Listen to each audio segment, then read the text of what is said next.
Hello, dear learners. Good morning to all of you.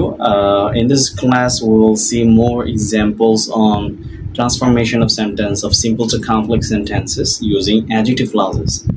You've already seen another class of mine on the same topic where I showed you that this is one of the most common rules of changing a sentence from simple to complex using an adjective clause, right? আমরা already এর আগে একটা ক্লাসে আমি explain করেছি যে simple to complex করার ক্ষেত্রে একটা খুব অন্যতম একটা রুল হচ্ছে যে আমরা অ্যাডজেক্টিভ ক্লজ আনার মাধ্যমে আমরা কমপ্লেক্স করি। অ্যান্ড অ্যাডজেক্টিভ ক্লজ মিনস তোমরা জানো যেটা বলা হয়েছিল নাউনের পর যে সাবঅর্ডিনেট ক্লজটা এসে নাউন অথবা প্রোনাউনের পর যে সাবঅর্ডিনেট ক্লজটা এসে নাউনকে বিশ্লেষণ করে সেটা হচ্ছে অ্যাডজেক্টিভ ক্লজ। আজকে আর অনেক প্র্যাকটিক্যাল টেস্ট পেপার থেকে আর অনেকগুলো এক্সাম্পল দেখবো যেখানে এরকম অ্যাডজেক্টিভ ক্লজ ব্যবহার করে আমাদেরকে সিম্পল বাক্যটা কমপ্লিট করতে হবে। Okay, so let's proceed. যারা subordinate clause, principal clause, clause প্রধানত তিন প্রকার: প্রিন্সিপাল, সাবঅর্ডিনেট, কোঅর্ডিনেট। এটা নিয়ে আমার সেপারেট ক্লাস রয়েছে, যারা ক্লজ সম্বন্ধে আরো স্ট্রঙ্গার বেটার আইডিয়া পেতে চাও ওটা দেখে নিতে পারো। আজকে আমি ওই রেঞ্জে যাচ্ছি না, অত বেসিক ডিসকাশন। সো আমরা শুরু করি। প্রথম যে কোয়েশ্চেনটা যে টেস্ট পেপার আসছিল সেটা হচ্ছে যে honest people lead a happy life.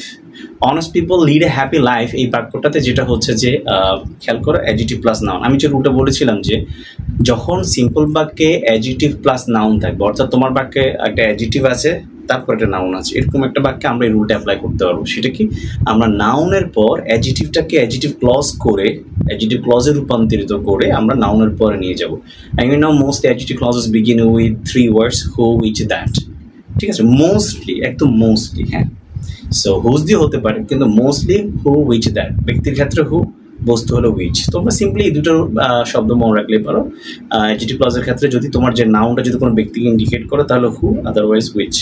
এগুলো অলরেডি আমার আগের ক্লাসটাতে বলেছিলাম এবং সরাসরি আমরা টেস্ট পেপারের যে কোয়েশ্চেন সলিউশনে যাচ্ছি এই রুলটার উপরে শুধু। Okay, so honest people lead a happy life আমরা এটা করতে পারি কিভাবে, যেহেতু honest adjective. People who are honest, people who are honest lead a happy life. Okay, second question আমরা যেটা দেখতে পাচ্ছি যে যেটা হচ্ছে যে it's a speedy transmitting system of information.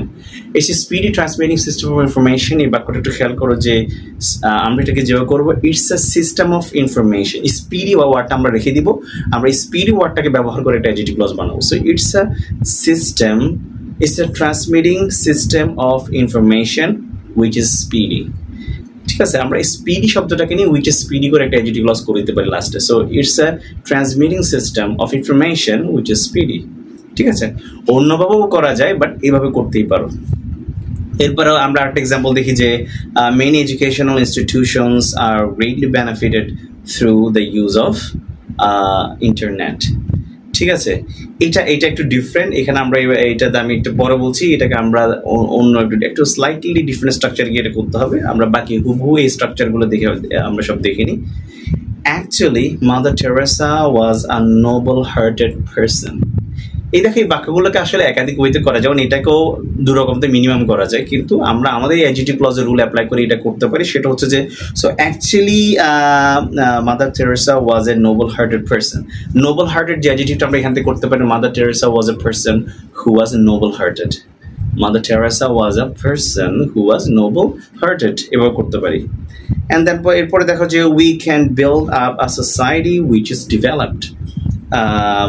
which is developed। এখানে দেখো অলরেডি কমপ্লেক্সে দেওয়া আছে, বাক্যটাকে আমরা সিম্পল করতে পারি।